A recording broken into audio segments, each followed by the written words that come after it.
Morning, good afternoon, good evening. मैं हूं जय व्यास और स्वागत है आपका कंसेप्चुअल पॉइंट यूट्यूब चैनल में।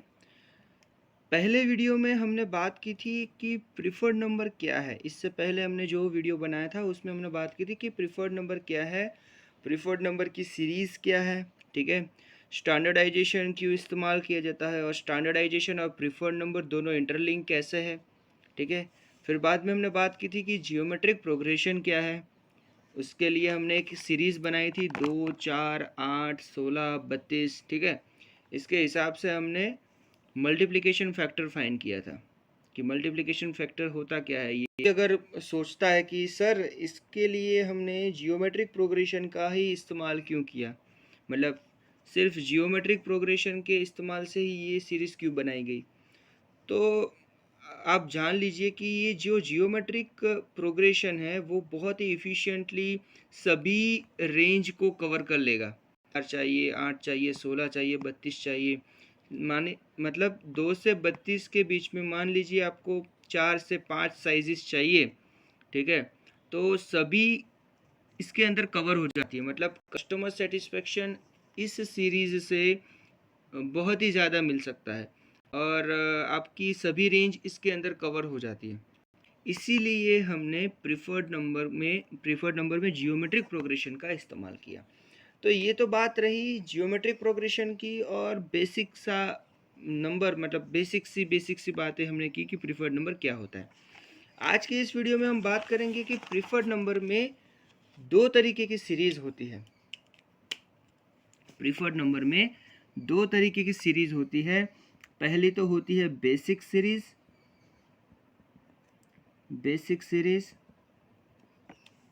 और जो दूसरी सीरीज़ रहती है वो है डिराइव्ड सीरीज़।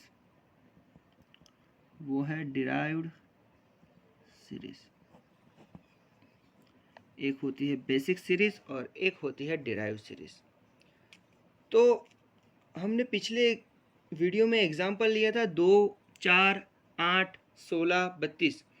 ऐसा ही कोई एग्जांपल मैं आपको अभी बताता हूँ कि मान लीजिए एक नंबर है ए मिनिमम, फिर एक नंबर है ए मिनिमम इंटू 5। ये 5 क्या है, हमने पहले वीडियो में बात की थी। सो ए मिनिमम इंटू 5 स्क्वायर। अगर आपने वो वीडियो नहीं देखा है तो मैं डिस्क्रिप्शन में वो लिंक दे रहा हूँ, तो आप जाके वो वीडियो पहले देख लीजिए, फिर इस वीडियो को आप समझिए, क्योंकि तभी आपको ये वीडियो समझ में आएगा, ठीक है। नेक्स्ट है ए मिनिमम इंटू 5 क्यूब। ऐसे करके मान लीजिए लास्ट का टर्म है a minimum into 5 to the power of n-1। क्यों n-1 लिखा, क्योंकि यहाँ पे 5 की 0 पावर है, यहाँ पे 1, यहाँ पे 2, यहाँ पे 3, ऐसे करके ये कितने टर्म है, मान लीजिए ये है n टर्म। ये कितने टर्म है, n टर्म। तो लास्ट का टर्म जो है वो क्या आएगा, n-1, 5 to the power of n-1, ठीक है। ओके, सो इस सीरीज की हम अगर रेंज निकाले, रेंज इज इक्वल्स टू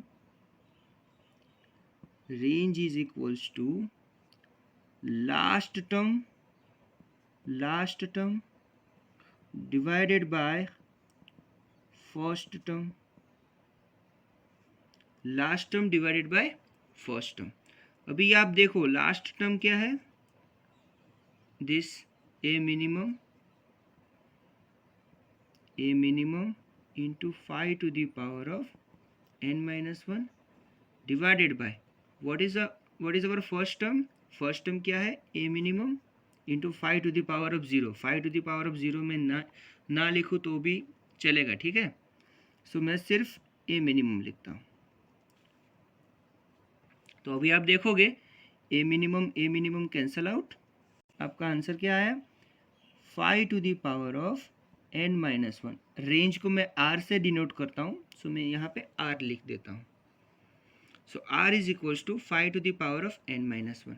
अब यहाँ से अगर आप 5 को इक्वेशन में बनाएं तो क्या करना पड़ेगा, r की पावर मुझे लेनी पड़ेगी 1/n-1, और ऐसे तो मैं नहीं ले सकता, दूसरी तरफ भी मुझे लेना पड़ेगा ना, दूसरी तरफ भी मुझे लेना पड़ेगा 1/n-1।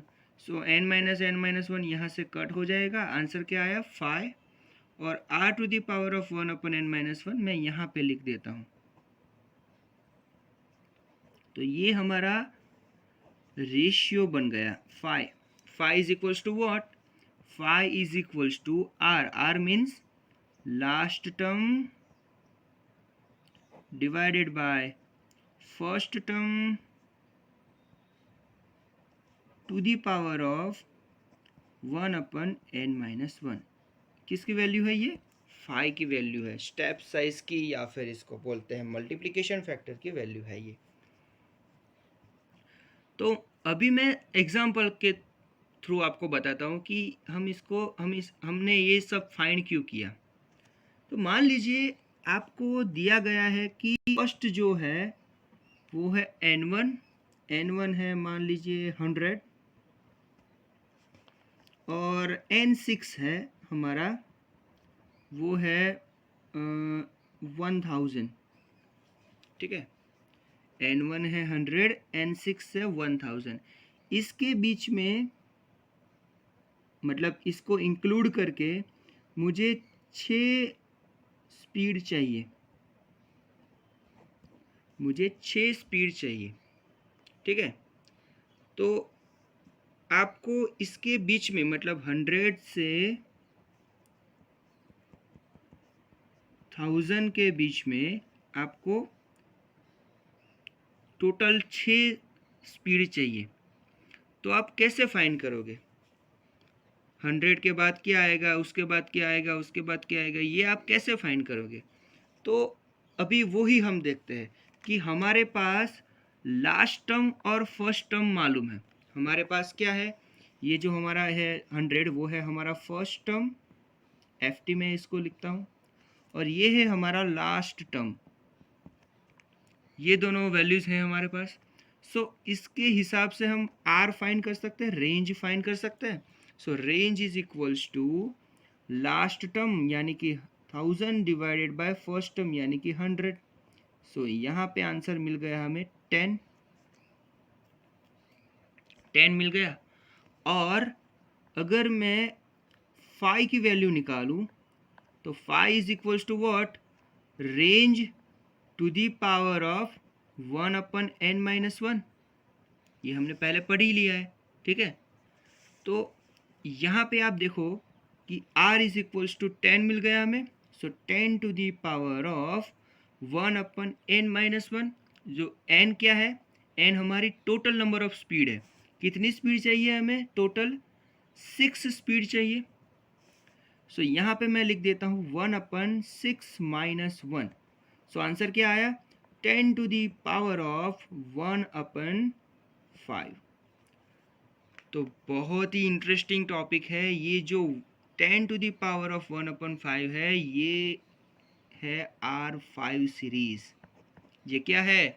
ये R5 सीरीज़ है, जिसको हम बेसिक साइज भी मतलब बेसिक सीरीज़ भी बोल सकते हैं। ये जो R है, ये R डिनोट करता है रेनाल्ड को, मतलब एक साइंटिस्ट है रेनाल्ड, उनके सम्मान में ये R दिया जाता है। ठीक है, ऐसी बहुत सारी सीरीज़ है, R5 है, फिर R10 है। इस बारे में मैं थोड़ी देर में डिस्कस कर ही लूँगा, लेकिन अभी मैं इसको साइड में रखते हुए सिर्फ इस पे फोकस करता हूँ कि 10 टू दी पावर ऑफ 1/5 हमने अचीव किया। यहाँ तक आपको क्लियर होगा। ठीक है, सो अभी नेक्स्ट हमारा जो कैलकुलेशन है वो कैसे रहेगा कि अगर आप देखो कैलकुलेटर में आपको बता रहा हूँ कि कैसे फाइंड करना है। 10 to the power of 1/5। So answer क्या आया? 1.5848। मतलब मैं नियरेस्ट टू इसको 1.6 ले लेता हूँ। तो अभी आपको अगर n2 फाइंड करना है, n1 है हमारे पास, क्या है n1? 100 हमने ले लिया है यहाँ से 100। अभी आपको n2 फाइंड करना है। n2 मतलब क्या? यहाँ पे देख लीजिए, पहला टर्म था a मिनिमम, हमारा ए मिनिमम क्या है 100। अभी n2 मतलब सेकंड टर्म फाइंड करना है, तो सेकंड टर्म फाइंड करने के लिए हमें क्या चाहिए, a minimum into 5 to the power of 1। So यहाँ पे मैं लिख देता हूँ n1 into 5 to the power of 1। ठीक है, मैंने ऐसा ही किया है सिर्फ। देखिए आप ए मिनिमम इंटू 5, पहला टर्म था ए मिनिमम, दूसरा टर्म ए मिनिमम इंटू 5, तीसरा टर्म क्या रहेगा ए मिनिमम इंटू 5 स्क्वायर। तो यहाँ से मैं ऐसा लिख सकता हूँ कि n3 is equals to n1 into 5 square. देखिए यहाँ पे भी मैंने स्क्वायर लिया तीसरे टर्म में, सो यहाँ पे भी मैं तीसरे टर्म में स्क्वायर ले रहा हूँ 5 का। सो ऐसे करके आप n4 फाइंड कर लोगे, n5 फाइंड कर लोगे, और लास्ट में जो n6 है वो भी आप फाइंड कर लोगे। ठीक है, सो n1 से लेके n6 तक आपको शाफ्ट की स्पीडें मिल जाएगी। ठीक है, तो ऐसे आप एग्जाम्पल सॉल्व कर सकते हो। एक एग्जाम्पल के तौर पे मैं आपको बता देता हूँ कि n2 फाइंड कैसे होगा। मतलब n1 मल्टीप्लाई 5। सो n1 क्या है हमारा, n1 है 100 मल्टीप्लाई 5 हमने क्या निकाला, 5 हमने निकाला 1.6, सो 1.6। सो आंसर क्या आया 160।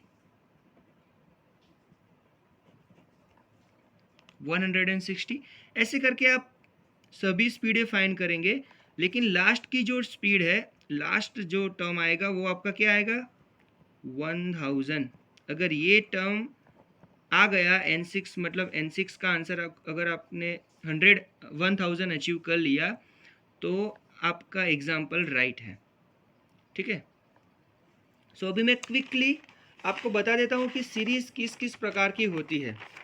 बेसिक सीरीज किस प्रकार की होती है। बेसिक सीरीज जनरली होती है R5, R10, R20, R40 और R80। ठीक है, बहुत ईजी है। 5 multiply two 10, 10 multiply two 20, 20 multiply two 40, 40 multiply 80।